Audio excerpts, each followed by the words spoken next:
네, 강프로입니다. 자, 두산 에너빌리티 보겠습니다. 오늘 보합권에 끝났고요. 0.5% 상승해서 끝났으니까 뭐 오르기는 했지만 크게 오르지도 않았고 뭐 내린 것도 아니고 뭐 일반적인 등락을 보였다. 시장 기준에서 보면 0.5%대 하락 구간이 있었는데 오늘은 미증시 관련돼서 이야기, 그리고 미증시와 두산 에너빌리티의 관계, 그리고 미증시가 최근에 조정을 받고 있어요. 한 3, 4일 정도 조정을 받는데 이 조정을 왜 받는지, 그리고 어떤 식으로 미증시가 반등을 할 수 있을지 이 부분에 대해서 이야기를 드리도록 하겠습니다. 오늘은 크게 얘기하지 않고 조곤조곤하게 이야기를 드리겠습니다. 좀 중요한 이야기를 할 거니까 집중해서 들어주세요. 자, 내용 보시면 두산 에너빌리티가 올라가는 이유 첫 번째 SMR, 그쵸? SMR은 왜 뜨기 시작했죠? AI는 뭐가 필요로 하죠? 전기. 가장 중요합니다. 왜 전기가 많이 필요로 하냐? GPU 때문에 그래요. 그러면 AI 시대에 가장 큰 수혜를 받은 것, 아직까지는 엔비디아가 맞습니다. 근데 엔비디아가 GPU를 팔고 GPU를 하도 많이 팔아 먹었으니까 이걸로 뭘 만들어요? 데이터 센터를 만들어요. 그리고 그 데이터 센터의 양이 가장 많은 건 미국입니다. 그래서 23년도부터 시작해가지고 미국에 전기 부족 사태가 일어나기 시작했고, 한국으로의 영향은 현대 일렉트릭과 같은 변압기 관련주들이 엄청난 실적의 성장을 이뤄냈습니다. 그 실적의 성장 폭이 어느 정도 되느냐 보시면 깜짝 놀랄 겁니다. 이거 말고도 뭐 효성중공업도 있고 있어요. 자, 내용 보시면 21년도부터 해가지고 24년도 확정 실적 보면 어때요? 97억 이익에서 보시면 6,690억. 근데 특이한 건 이 내용입니다. 21년도에 매출은 1조 8천억입니다. 근데 24년도에 매출은 3조 3천억밖에 안 돼요. 100% 매출 성장이 나오지도 않았어요. 90몇 프로 매출 성장이 나온 거죠. 그냥 끝자리 떼버리고 3조 6천억이면 매출 성장률 100%가 나온 거잖아요. 그럼 어떻습니까? 여기서 엄청나게 마진율이 높아졌죠. 질적 성장이 확실하게 일어났다. 근데 이런 부분들을 먼저 반영해서 22년도, 23년도 이 넘어가는 구간부터 현대 일렉트릭의 주가는 어마어마하게 상승을 하기 시작했습니다. 정말 엄청날 정도로. 그리고 지금도 작년에 한국 시장이 좋지 못했는데도 불구하고 현대 일렉트릭이죠. 어떻습니까? 작년 하반기 한국 시장 개판이었잖아요. 그냥 등락 정도만 보인 거다. 이렇게 보면 크게 안 오른 것 같은데요? 여기만 좀 오른 거 아닌가요? 이렇게 보실 텐데 이거를 주봉으로 돌려서 보잖아요. 어떻습니까? 그쵸? 엄청 많이 올랐다. 보시면 16,000원, 5,000원대부터 시작해가지고 45만 원, 거의 한 20배 이상 주가 상승이 나온 거죠. 그러면 이런 부분들을 실적이 터진 건 언제예요? 24년도예요. 그 전에 이미 많이 올라왔죠. 지금 보면 여기만 보이실 수도 있는데 여기도 낮은 가격이 아니에요. 8만 원, 9만 원입니다. 만 원 중반대부터 시작해가지고 8만 원, 9만 원. 그것도 현대 일렉 잡주가 아닙니다. 그렇죠? 그럼 우리가 여기서 생각해야 될 부분은 뭘까요? 주식시장은 선반영한다. 그리고 실적 확인 과정을 거치면 2차 상승의 파동이 온다. 그럼 여기서 한 가지 보자고요. 이 구간에서 최소한의 상황이 만들어져야 되는데 그게 시장입니다. 이런 상승을 보이기 위해서 시장의 안정화가 필수적이라는 거예요.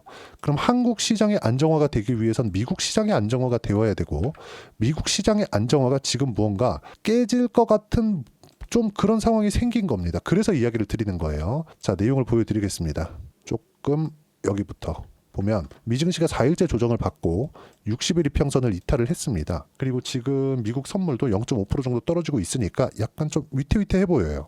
근데 이 특이점이 한 가지가 있습니다. 미국은요, 많이 올라가다 보니까 올라가는 부분에서 이동평균선과의 이격도가 생깁니다. 그 이격을 좁혀야 되는 부분에서 우리는 흔히 얘기하는 조정이라고 부르죠. 어떤 조정이든 다 받아도 괜찮아요. 한 가지만 빼놓고. 그게 경기 관련된 부분인데 여기서도 한 가지가 필요합니다. 시장이 완벽하게 작살이 나려면, 정말 막 20%, 30% 이렇게 나스닥이 떨어지려면 한 가지 내용이 필요해요. 그게 예상치 못한 움직임. 이것 때문에 그렇습니다. 왜 그러냐면 예상치 못하게 경기가 빠른 속도로 꺾이는 상황이 나왔을 때, 그때는 금리나 이런 선제적 대응이 불가능하거든요. 근데 지금은 아닙니다. 언제부터 시작이 된 거냐? 제가 지표를 가지고 이야기를 드릴게요. 2월 22일 날 나온 지표입니다. 요 내용 때문에 그래요. 여기 미시간대 소비자 심리지수. 소비자 심리지수가 여기 보시면요. 제 그래프로 보여드릴게요. 이렇게 쭉 보시면, 자, 확대해서 보여드리겠습니다. 요 내용인데, 자, 2월 22일 날 실제치가 64.7, 예상치가 67.8이었습니다. 예상치를 하회했죠. 근데 예상치를 하회했다는 건 뭐냐? 소비 심리가 그만큼 좋아지지 않고 있다는 겁니다. 여러 가지 이유를 들 수 있겠죠. 갑자기 이렇게 경기가 나빠진다 그게 아니라 트럼프 취임 이후에 관세를 뭐 때린다고 하고 계속해서 뭐 물가를 자극한다고 하고 뭐 기대 인플레이션이 올라올 수 있다는 그 지표들이 계속해서 나오고 있다 보니까 소비 심리가 확 위축이 된 겁니다. 그럼 우리가 여기서 생각해야 될 부분이 있죠. 만약에 경기 침체가 온다면 트럼프가 의도한 바가 어느 정도는 있겠다. 그렇죠. 그리고 트럼프 대통령이 원하는 거 있죠. 그 미국이 경기가 나빠지는 게 목적이 아닙니다. 난 너네한테 관세 때릴 거니까 미국은 경기가 나빠지든 말든 이거 신경 안 써. 과연 그럴까요? 한국의 국회처럼 과연 그렇게 일을 할까요? 그렇죠. 정치적인 내용을 이야기를 드리는 게 아니라 한국의 국회는 싸우기 바쁘잖아요. 그렇죠. 여야를 떠나서 싸우기 바쁘니까 사실 그거 보고 있으면 얼마나 꼴보기가 싫습니까? 미국은 최소한 그러지는 않으니까 아무리 싸우더라도 미국의 성장을 기반해서 그리고 실제 그런 결과나 성과들이 나오고 있죠. 그 부분에 대해서 이야기를 드리는 겁니다. 미국 같은 경우에는 세계 최고의 기업은 미국에 다 모여 있는 이유가 있겠죠. 뭐 기술력이나 이런 부분들을 지속적으로 발전시켜 왔고 이런 거에 대한 제도적인 부분도 있고 그렇죠. 이런 부분들이 다 복합적으로 나온 결과겠죠. 그러면 우리가 여기서 생각해야 되는 부분은 이거예요. 만약에 소비심리 지수가 더 꺾이는 상황이 나올 수 있는 지금 상황이 됐는데 여기서 그러면 어떻게 할 거냐. 여기서 연준이 나옵니다. 그리고 금리 이야기가 나오는 거예요. 지금은 기준금리가 4.5% 뭡니까? 긴축이에요. 22년도부터 인플레이션이 오기 시작했고 인플레이션을 빠르게 종식시킬 수 있었던 시장의 충격을 최소화하고 빠르게 종식시킬 수 있었던 부분은 AI 때문이죠. 그러면 그 AI로 인해서 선별적으로 그쵸? 콕콕콕콕 집어가지고 지원을 해준 결과 엔비디아를 포함해서 빅테크들의 점프가 23년, 24년도에 있어 왔었던 겁니다. 그럼 여기서 우리가 한번 생각을 해보자고요. 이걸로 인해서 만약에 뭐 시장이 과열되고 이런 부분들이 아니라 소비 심리가 꺾인다? 근데 기업들의 실적은 좋죠. 여기서 우리가 어떻게 볼 거냐? 금리를 인하시킬 수 있는 부분이 발생을 한다. 그래서 우리는 미국 10년물 국채 금리를 봐야 됩니다. 보세요. 2월 12일 날 고점이 나왔어요. 4.6370%. 그럼 여기서 우리가 또 볼 수 있는 부분은 뭐가 있을까요? 잘 들으세요. 미국의 10년물 국채 금리는 4.6%대까지 올라왔다는 건 무슨 얘기냐? 금리가 추가적으로 더 올라갈 수 있는 좀 그러지 않을까? 이런 거예요. 그럼 우리가 여기서 생각을 해보자고요. 지금 고금리가 4.5% 고금리 구간인데, 그쵸? 고금리 시대에 우리 살고 있잖아요. 얼마나 고금리냐면 미국의 금리는 한국에서 따라가지 못할 정도로. 아니 생각을 해보세요. 한국에 투자할래? 미국에 투자할래? 미국에 투자할래요. 근데 왜 한국으로 와요? 한국이 이자를 더 주니까, 금리를 더 주니까. 근데 지금은 어때요? 한국이 이자를 더 못 줍니다. 경기 상황이 안 되니까. 그럼 여기서 우리가 볼 수 있는 부분은 뭐예요? 미국 쪽으로 돈이 몰려갈 수밖에 없다. 그럼 미국은 어떻게 된다? 경기 관련된 약간의 문제가 있더라도 금리 인하 속도를 높일 수 있습니다. 금리 인하 속도를 높이게 되면 어떤 부분들이 발생하느냐? 여기 두산 에너빌리티 같은 성장주들 그리고 바이오 종목군들, 알테오젠과 같은 바이오 종목군들이 먼저 상승 구간을 만들어냅니다. 왜? 금리 자체는 할인율이 되니까. 이 부분에 대해서는 제가 자주 강조를 드렸었던 내용인데 정리해서 딱 간단하게 말씀드릴게요. 성장이 100이야. 근데 여기서 4%의 금리를 줍니다. 이자를 줘요. 어디에서? 미국에서 이자를 준다는 건 일반 사람들이 은행 가서 그쵸? 미국 채권을 사면 미국 정부, 재무부에서 돈을 주는 거고요. 은행에 예금을 사면 그쵸? 예금을 사면 은행에서 돈을 주는 겁니다. 근데 은행 예금의 기준은 어디예요? 예금 금리의 기준은 기준금리예요. 그러면 이거는 무위험 차익이죠. 한국으로 따지면 정부에서 주는 돈은 예금자 보호를 해주지는 않지만 어떻게 해요? 정부에서 보증을 하는 거나 마찬가지죠. 그럼 은행에서 주는 거는 뭐 특정 금액까지는 예금자 보호를 해주지만 23년도 초반에 실리콘밸리 은행이 망할 때 보면 최소한 일반 사람들 예금에 대한 부분은 정부에서 모두 보전을 해줬습니다. 왜? 이쪽은 투자를 한 게 아니니까. 그렇죠? 그럼 우리가 여기서 볼 수 있는 부분이 뭐냐? 금리 지금 4%대 금리라는 건 무위험으로 얻을 수 있는 수익률이에요. 그럼 이 수익률은 성장률의 할인 요인이 됩니다. 금리가 만약에 5% 되잖아요. 100% 성장해서 5%만큼 할인을 시키는 거예요. 그럼 성장률이 떨어지겠죠. 그렇죠? 우리가 어디 가서 물건을 살 때 세일할 때 물건을 삽니다. 10% 세일해줘, 20% 세일해줘, 30% 세일해줘. 이 세일률이에요. 할인율. 그렇죠? 그럼 우리가 여기서 볼 수 있는 부분은 뭐다? 지금 미국의 경기가 문제가 될 수 있으면 부양에 관련된 내용이 이번 주 아니면 다음 주 이 중에 나온다. 근데 이번 주에는 조금 중요한 내용이 있죠. 엔비디아 실적. 딱 그때까지만 미증시는 흔들릴 수 있고, 근데 이 한국 시장으로 와서 두산 에너빌리티를 보면 어떻습니까? 단기간에 많이 올랐죠. 이격 조절의 시간이 필요한 구간이기도 합니다. 이 구간을 생각해 보자는 거예요. 그렇죠? 지금 두산 에너빌리티는 미국 시장이 빠진다고 해서 등락은 보일 수 있지만 추세가 무너지는 단계는 아닙니다. 그리고 첫 번째 이 단계를 지나간 이후에는 바닥부터 시작해서 10배 정도의 주가 상승은 나올 수 있다. 20만 원까지는 충분히 올라갈 수 있으니까 매매할 수 있는 상황을 지속적으로 만들어 놔야 되고, 하지만 중요한 건 이게 뭐 점 상한가로 막 쭉 가면서 수직 상승하는 건 아니겠죠. 그렇기 때문에 우리가 여기서 봐야 되는 건 타점을 어떻게 잡을 건지, 이게 중요하다. 그리고 미증시의 조정폭은 이제는 마무리 단계에 있다. 장 초반 오늘 지금 화요일이거든요. 2월 25일 화요일인데 오늘까지만 보면 장 초반까지는요 약간의 흔들림이 나올 수는 있지만 오늘은 바닥을 찍고 올라갈 수 있고 28일 날 엔비디아 실적을 본 후에 어느 정도의 등락이 나올 수는 있겠다. 하지만 경기 관련된 문제는 걱정할 필요가 없다. 왜? 금리가 너무 높다.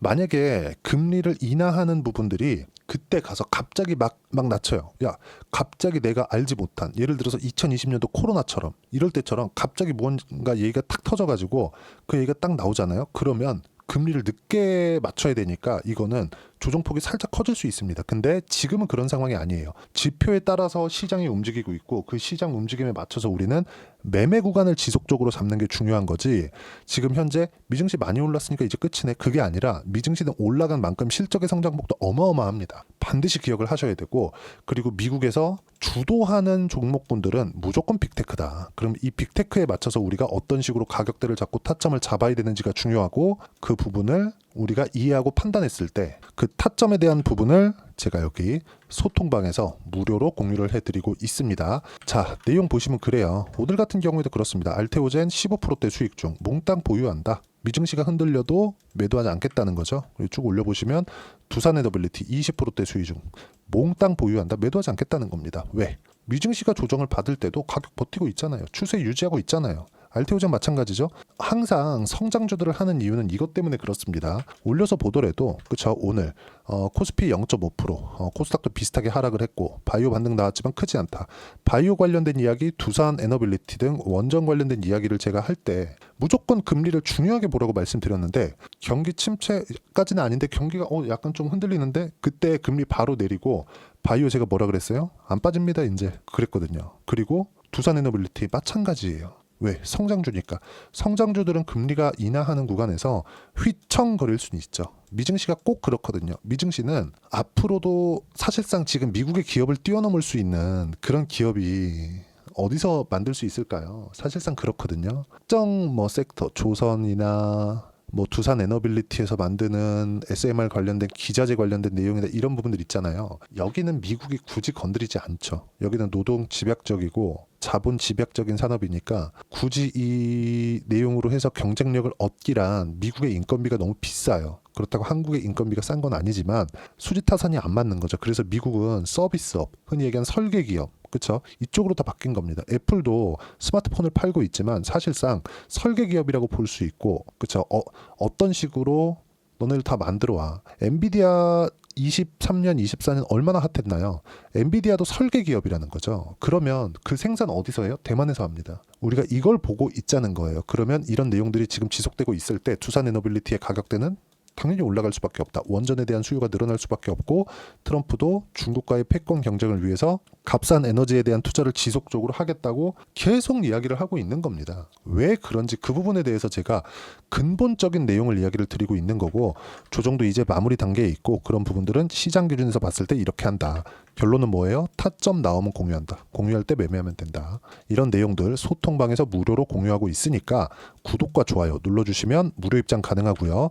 댓글 하나씩 남겨주시면 제가 다음 영상에 참고해서 올려드리고요. 그리고 입장 링크를 공유해드릴 수 있게 010-8713-1916으로 구독이라고 문자 보내주시면 소통방 입장 링크 순차적으로 공유를 해드리도록 하겠습니다.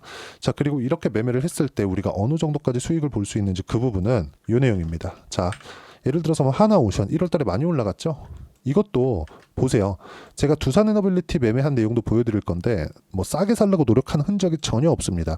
여기 B라고 되어 있는 게 매수고 S가 매도예요. 어떻습니까?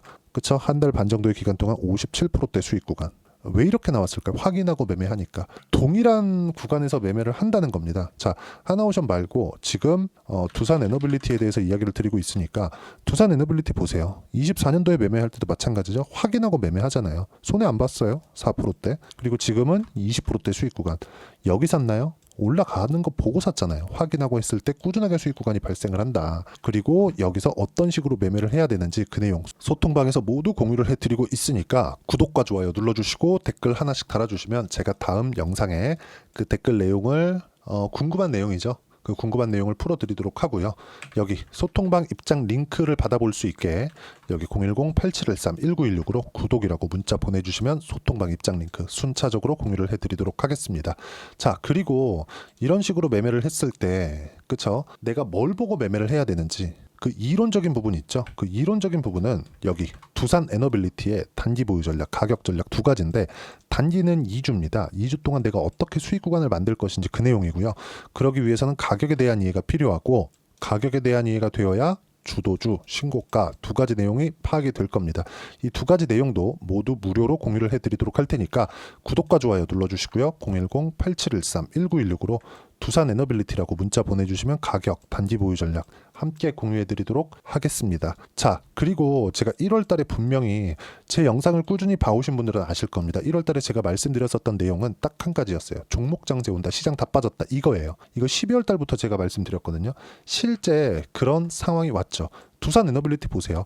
여기서 제가 올라갈 때 사지 말라 그랬어요. 근데 딱 여기서 매수 신호를 날려드렸고 결과는 여기 지금 현재 2월 25일 현재 두산 에너빌리티 20%대 수익 중에 있습니다. 흔들려도 뭐 큰 상관없어요. 미증시 충분히 빠졌기 때문에 미국을 걱정할 필요가 없죠. 전혀 없습니다. 그리고 밑에 보면 알테오젠 마찬가지죠. 그렇죠? 아까 전에 보여드렸지만 한화 오션도 마찬가지고 최근에만 이런 게 아니라 반도체가 강할 때 하이닉스의 움직임을 보고 뭐 자람 테크놀로지나 이런 것들 보면 어때요? 상승하는 구간에 맞춰서 매매했고요. 75%대 수익 구간. 이런 내용들이 있는데 자, 우리가 이걸 보자고요. 이제 2월 달이 끝나고 3월 달이 시작이 되잖아요. 자, 그만큼 두산 에너빌리티를 매매를 하면서 같은 원전주 이것과 함께 포함해서 성장주들 중에서 어떤 종목을 매매를 해야 되는지 제가 딱 한 종목만 준비를 해놨으니까 영상 끝까지 시청하시고요. 모든 분들이 성공 투자하셨으면 참 좋겠습니다. 자, 여전히 시장은 녹록지 못합니다. 이런 상황이 벌어지는 건 어쩔 수 없습니다. 이런 상황에서도 수익이 나는 종목들의 구조는 변하지 않습니다. 즉 대시세 종목에 대한 구조는 변하지 않는다는 거고 실제 제가 소통방에서 지속적으로 이야기를 드리고 있는 내용도 대시세 종목이나 시장 주도주를 공략하는 건 철저하게 가격 분석을 하라고 이야기를 드리고 가격 분석 이후에는 이슈에 대한 파악 그리고 이슈를 파악하고 나서는 다시 내가 얼마에 매수할지 그 타점에 대한 부분을 지속적으로 언급을 하고 있습니다. 자, 근데 생각해 보세요. 시장이 굉장히 어려웠습니다. 어려운 상황에서의 어떤 종목들이 강했냐 보면 반도체와 그리고 바이오입니다. 자, 실제 여기 보면요. HLB에 제가 실제 매매한 내용을 띄워놓고 보여드리고 있는데 1월 22일부터 매매를 시작해서 4일 동안 31%의 수익 마감이 됐고요. 그리고 여전히 신고가 종목입니다. 자, 그리고 그 다음 어보브 반도체 이름을 보시다시피 반도체 종목이죠. 그리고 AI 반도체는 지속적으로 강세를 보이고 있습니다. 이 종목도 신고가를 먼저 달성한 이후에 제가 21%의 단기간에 21%의 큰 수익을 내고 마감이 됐습니다. 다시 재공략을 준비하고 있고 이런 부분은 소통방에서 다 공유를 해드립니다. 자, 그리고 코세스. 자, 코세스 같은 종목도 당연히 그쵸 신고가 종목이고요. 그리고 반도체 종목입니다. 이 종목도 영업일 기준에서 이틀 동안 대략 한 15%의 수익 마감이 됐습니다.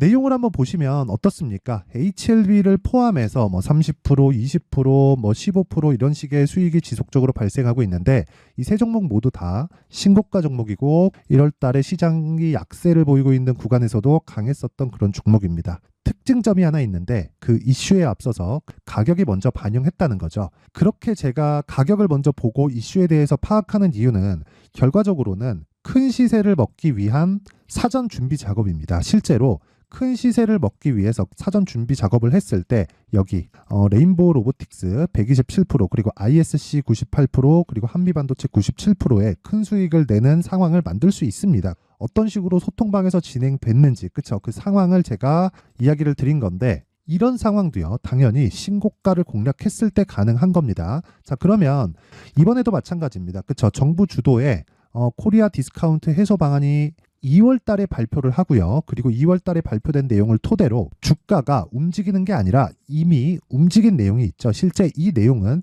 크게 중요한 게 아니라는 겁니다.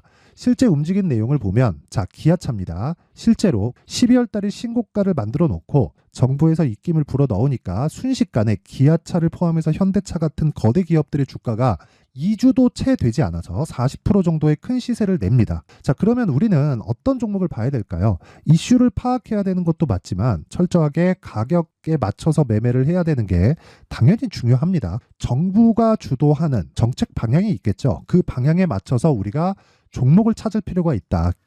자, 그럼 답이 나왔습니다. 정부가 주도하는 방향에 맞춰서 제2의 기아차를 찾는 게 지금은 중요하다. 근데 정부 정책의 방향에 맞게 가자. 그랬을 때 앞서서 제가 보여드렸었던 내용인 여기 레인보우 로보틱스 127% 그리고 ISC 98% 그리고 한미반도체 97%와 같은 수익을 낼 수 있습니다. 물론 시간에 대한 부분은 최소 2주의 시간이 필요하고요. 그리고 최장 3개월 안에 끝내야 됩니다.